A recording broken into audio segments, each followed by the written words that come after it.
سلام بچه ها، روز و روزگارتون خوش باشه و دلتون همیشه شاد شاد.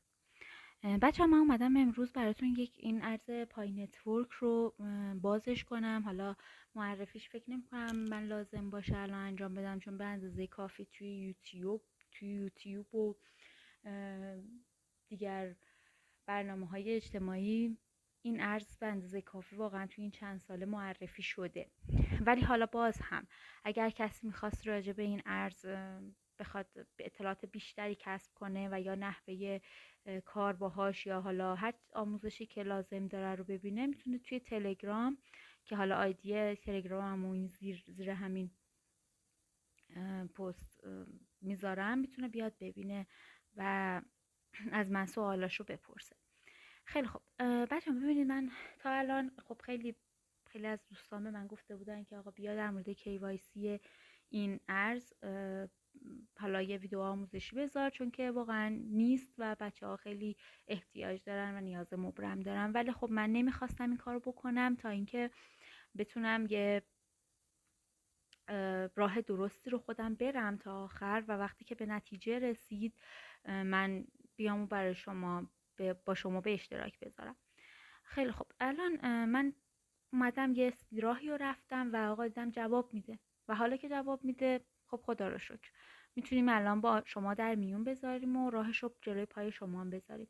الان من میخوام کیف پول خودم رو به شما نشون بدم که بالاخره یک مقداری اینو بزنیم بره، یک مقداری طول کشید تا من به این مرحله برسم و حالا خدا رو شکر پایان من KYCش کامل شد و اون زمانی که لازم بود گذشت و حالا به کیف پولم منتقل شد. الان من بچه ها ببینید، من دارم یه راهی رو بهتون میگم که 100% برین. ببین خود KYC کردن واقعا کاری نداره، یعنی خود KYC کردن رو شما به راحتی میتونین انجام بدین، به راحتی، بدون اینکه اصلا لازم باشه حالا دردسر خاصی رو تحمل کنین، چون که واقعا گزینه هاش مشخصه، 4 تا گزینه داره. حالا شاید در ادامه برای KYC کردنم یه آموزش جدا گذاشتم، ولی من چیزی که الان میخوام بهتون بگم اینه که آقا شما برای KYC کردن در مرحله اول، در وهله اول چی احتیاج دارید؟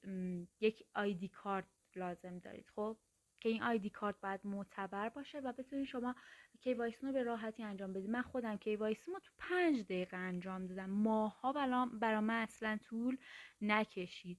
چند روز بعدش هم قراردادش رو امضا کردم، چند روز بعد تقریبا 40-45 روز بعدش هم مرحله 8 برام ثبت شد و دیگه اوکی شد و اومد به کیف پولم. الان همونجوری که ملاحظه میکنید من 401/92 که اگر من این رو بزنم این خورده‌شم میاد، اینقدر من الان پای توی ولت هم دارم. درسته پایی که من توی استخراج کردم خیلی بیشتره، ولی به خاطر زیر مجموعه هام و یه سریش که خب بلاک کردم و اینا نیومده برام، ولی این مقدارش برای من الان اوکی شده و من الان قابل برداشتم. یعنی چی؟ یعنی که من میتونم به یه کیف پول دیگه که اونم پای نتورکه و برنامه پای نتورک رو داره بزنم و هنوز ما این لانچ نشده. حالا گفتن که تا آخر 2023 لانچ میشه، ولی خب هنوز لانچ نشده که ما بتونیم به راحتی این کار رو توی مثلا صرافی ها یا بروکر ها انجام بدیم. خیلی خوب، حالا بریم سر اصل مطلب.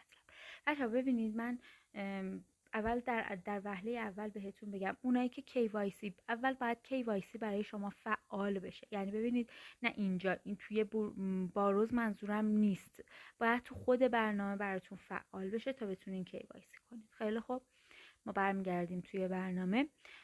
شما وقتی که برید و توی پروفایل بزنید، وقتی پروفایلتون بیاد بالا، خب اولش که نام خانوادگی، نام کاربری، کد دعوت و حالا چیزهای دیگه است. این پایین ببینید شما یه شماره تلفن دارید که باید تایید بشه، یه تایید فیسبوک دارید، یه تایید آدرس ایمیل دارید، یه تایید گذرواژه دارید، یه تایید هویت KYC دارید. شما تا اون مراحل قبل رو اوکی نکنید و تیک سبزش رو نگیرید، برای شما تایید هویت صورت نمیگیره و خب این برای خودش یه مسئله ایه که حالا بهتون میگم در ادامه باید چیکار کنید.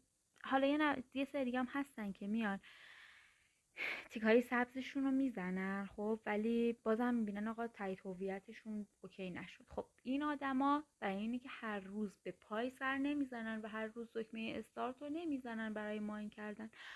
شماها باید هر روز توی یک ماه، یعنی 30 روز، هر روز وارد بشید و هر روز دکمه پایو بزنید و تا این براتون KYC فعال بشه. این خیلی چیز ساده، یه پیچیده هم که نیست. خیلی خب بعد شما برای اینکه بتونید این KYC رو انجام بدید به یک کارتی احتیاج دارید که حالا من عکس کارت و نمونه کارت رو در آخر ویدیو براتون میذارم که این کارت رو باید از جای معتبر تهیه کنید که بتونید بعد بهتون در کنار این کارت، حالا کارت مال یک کشور دیگه خواهد بود، در کنارش بهش به شما آدرس و اون چی میگن زیپ کد میدن تا به راحتی که وایستون شما انجام بدید. بعد از اینکه شما اون آدرس و اون زیپ کد رو گرفتین، میاین و وارد برنامه میشین. بعد همین حالا یا توی پروفایل یا توی باروز هیچ فرقی نداره، وقتی که براتون دکمش فعال بشه اصلا خودش میاد روی صفحه و شما میرید و این کار رو انجام میدید.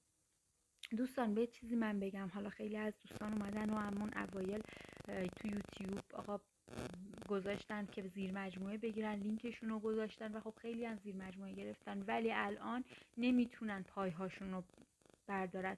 من این کار رو بهتون پیشنهاد نمی کنم، لینک زیر مجموعه گیریتون رو به هر قیمتی به هر کسی ندید. آقا دقیقاً شبیه نتورک میمونه. شما توی نتورک هر کسی رو حاضر نیستید وارد پلنتون کنید. حالا اگر نتورکر حرفه‌ای باشید اینجوریه که آقا میگن هر کسی رو نیار و در درجه اول عزیزانت رو بیار و بعد دوستاتون و بعد حالا شخصای دیگه که ببینید آقا واقعا مشتاقن و بخوان که این اتفاق براشون بیفته.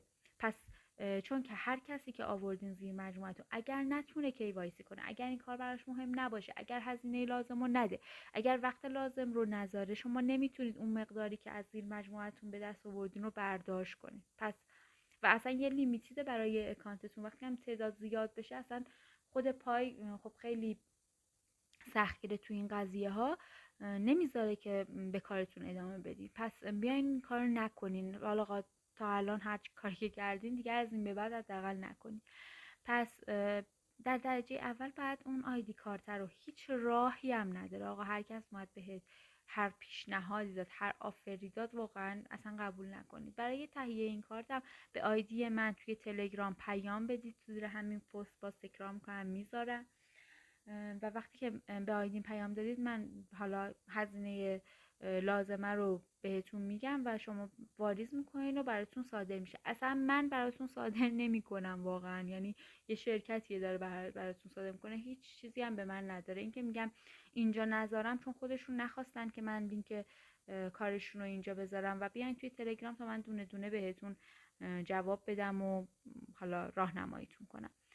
با تشکر که این ویدیو رو تا آخر دیدین و امیدوارم که این پایها یکم از این فشار روانی و اجتماعی که تو این روزها توی ایران روی سر افراد هست و واقعا نمیشه که هیچ کاریش کرد، یکم از این بکاهه و باعث یه لبخندی بشه روی لبهاتون.